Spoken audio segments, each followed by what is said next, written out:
بات چھوٹی ہو یا بڑی تمہارے پاس امانت ہوتی ہے، اور جو کسی کی بات تم سے کہے وہ خود بھی معتبر نہیں ہے کیونکہ اس نے غیبت کی۔ باپ ایک ایسا پہاڑ ہے جن کے سائے میں بیٹیاں راج کرتی ہیں، اور ماں وہ ہستی ہے جس کی دعاؤں میں رحمت برستی ہے۔ کیسے کہہ دوں کہ تھک گیا ہوں میں، نہ جانے کتنوں کا حوصلہ ہوں میں۔ قطرہ قطرہ بچا لیا اس نے، اپنے خوابوں کو پا لیا اس نے، باندھ کر اپنے پیٹ پر پتھر ایک بیٹا پڑھا لیا اس نے۔ یقیناً آپ کے افکار خوشبو سے بھرے ہوں گے، خدارا آپ یہ گھٹڑے زر بازار مت کھولیے۔ رفو گر جانتا تھا کام اس کی بس کا نہیں ہے، میرا دل دیکھتے ہی بولا اسی کو یار لے جاؤ۔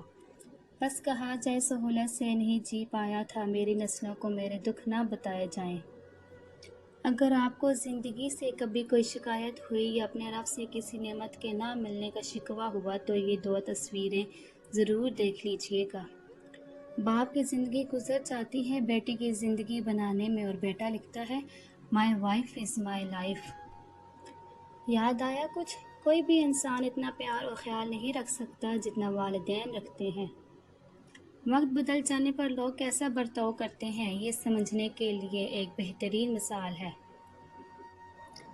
فقط سٹیٹس لگانے سے نہیں، پاؤں دبانے خدمت کرنے سے ثواب ملتا ہے۔ والد محترم کو آن لائن نہیں آف لائن وش کیجئے، انہوں نے آپ کو پیدا کیا ہے، ڈاؤن لوڈ نہیں۔ حضرت امام علی علیہ السلام نے فرمایا جو دوسروں کو اپنی ضروریات پر ترجیح دے، ایسا شخص کمال شجاعت تک پہنچا ہوا ہے۔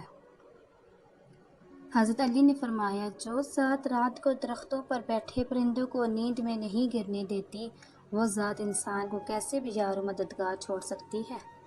باپ دنیا کی وہ بہترین ہستی ہے جس کا دسترخوان پر موجودگی اور کمرے کے باہر اتارے ہوئے جوتے بھی تحفظ کا احساس دلاتے ہیں۔